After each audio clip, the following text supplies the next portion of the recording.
UFC 250 pay per view जो था bantam wait loaded था, ठीक है। और को मेन इवेंट था जो कोडी गैटब्रैड वर्सेस आपको राफेल असांसो, राइट। और ये वाले फाइट में क्या हुआ पहले बात कर लेते हैं, उसके बाद से आई एम कंफ्यूज्ड, जो हमेशा होता है फाइट के बाद में किसका किसके साथ मैच हो रहा है, रैंकिंग के लिहाज से हो रहा है कि नहीं हो रहा है। लेकिन पहले बात करते हैं फाइट के बारे में। तो फाइट में क्या हुआ, फर्स्ट राउंड कोडी गैटब्रैड और असनसो आ गए, मैच स्टार्ट हुआ। और उसके बाद से ये वाला फाइट को देख रहे थे हम और सुन रहे थे कमेंट्री। तो कमेंट्री में कोडी गैटब्रैड को बड़ी तारीफ की जा रही थी, बहुत बोला जा रहा था कि he is looking great, he is looking focused, he is looking this, he is looking that, मतलब कि बहुत तारीफ की जा रही थी। तो हम ये सोच रहे थे कि भाई ये पहले वर्ल्ड चैंपियन रह चुका है, 25 साल का जब था, ये 3-4 साल पहले की बात है, 25 साल का, तब ये he was the bantamweight champion of the world. और किसको हरा के, डोमिनिक क्रूज को, जो the greatest bantamweight ever champion that lived on this अर्थ।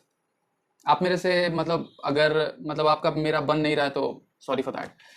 तो हम ये सोच रहे थे कि आखिर इतना कमेंटेटर जो लोग हैं इतनी तारीफ क्यों कर रहे हैं। तब हमको बात याद आई कि इतना ज्यादा फोकस तो वो हर मैच में नजर आता है भाई। वो हर मैच में इतना ज्यादा फोकस, इतना ज्यादा स्किल उसके पास है ही। और स्पीड, कोडी गैटब्रैड को स्पीड के लिए मतलब जाना जाता है। बैंटम वेट में एक तरीके से उसको बोला जाता है कि फ्लाई वेट स्पीड एकदम लाता है वो। तो वो उसके पास है सब कुछ। उसके पास क्या नहीं था, चिन, जो आ गया उसके पास। तो सबसे अच्छा तरीका चिन लाने का क्या होता है, रेस्ट। उसने लिया रेस्ट, क्योंकि आपको याद होगा टीजे डेलिशा के साथ जो मैच हुआ था, पहला मैच हारा था, ठीक है। वो भी जबरदस्त चैंपियन बहुत दिन से रह चुका है भाई, इतना जबरदस्त फाइटर है, भले वो उसके बारे में नहीं बात करेंगे। उसके बाद से तुरंत उसने रीफाइट ले ली, क्योंकि उस वक्त मनी फाइट थी, इन दोनों की राइवलरी बहुत मीडिया और मतलब आपको रेवेन्यू भी काफी अच्छा ये दोनों राइवलरी जनरेट कर रही थी। तो तुरंत उसने रीफाइट ले ली और फिर हार गया। और उसके बाद से फ्रस्ट्रेट होकर फिर रवेरा के साथ फाइट ले ली और वो भी हार गया।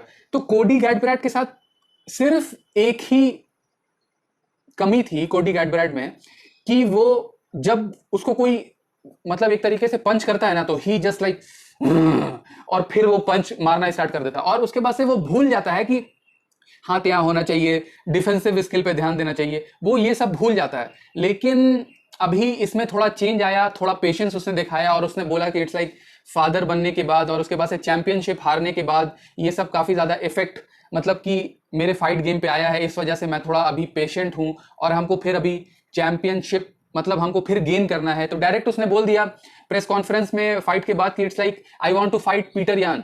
लेकिन उसको पता होगा, लेकिन तब भी उसने क्यों बोल दिया पता है? पहला बात कि उसको एक तरीके से हिंट मिला कि वो वर्ल्ड चैंपियन है तो उसको मिल सकती है फाइट, ठीक है। लेकिन डेना वाइट ने मतलब एक दिन पहले ही मतलब बता दिया था कि आपको जोजे आल्डो और पीटर यार की फाइट फिक्स हो चुकी है जुलाई में, तो मिलने का चांस नहीं है। लेकिन मे भी अगर वो एक तरीके से ऐसे देख रहा हो कि अगर किसी ने वेट नहीं किया या मतलब आने में जो फाइट आइलैंड में होने वाला है, तो मतलब आने में ट्रांसपोर्टेशन में भी तो कोई दिक्कत होगी नहीं। लेकिन अगर होगा तो उसने अपना नाम डाल दिया, ठीक है। और यही बात मैंने पिछले वीडियो में बात की थी, पिछले मतलब परसों वीडियो में, द डे बिफोर यस्टरडे में, गिलबर्ट बर्न्स ने क्या किया था, अपना नाम डाल दिया था वर्सेस उस्मान में और बोला था कि वो टीम प्लेयर है, मतलब उसके साथ टीम में रहता है, मतलब एक ही जिम में हम लोग रोज प्रैक्टिस करते हैं, लेकिन I want that championship belt.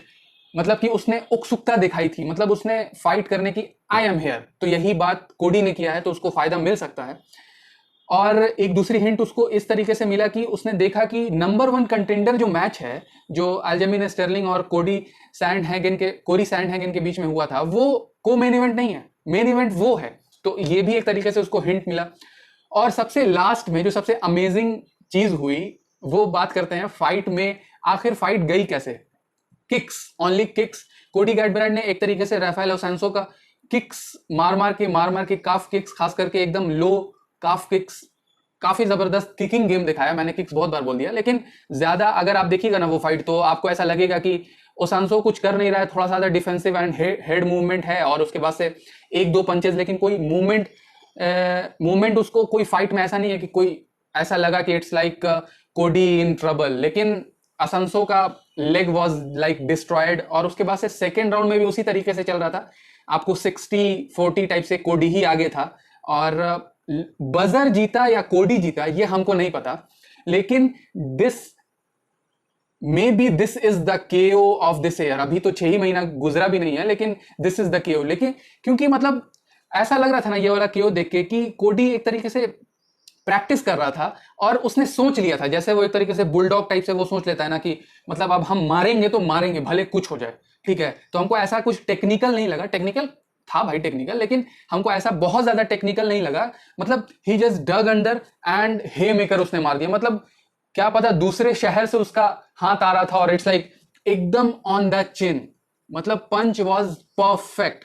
और आपको कोडी के पावर का देख के अंदाजा हो जाएगा, जो राफेल ओसांसो को किसी ने कभी भी फिनिश नहीं किया था। ओसांसो को 5-6 मिनट तक अपने फीट पर आने में मुश्किल हो रही थी। इट वाज लाइक कोडी ने सोच लिया कि मतलब एक दो बार उसने देखा होगा कि इट्स लाइक जब हम डक करते हैं तो असंसो क्या कर रहा था, जब डक कर रहा था ना कोडी, तो असंसो अपने राइट हैंड से आ रहा था आगे। तो ये जस्ट उस नॉकआउट से पहले, मतलब 10 सेकंड पहले आपने कोडी ने फिर से उसको टेस्ट किया और उसके बाद से जस्ट 1 सेकंड बाद मतलब कि डक किया और पंच, जो होगा देखा जाएगा। और कोडी ने रिस्क लिया और ही वॉज विक्टोरियस।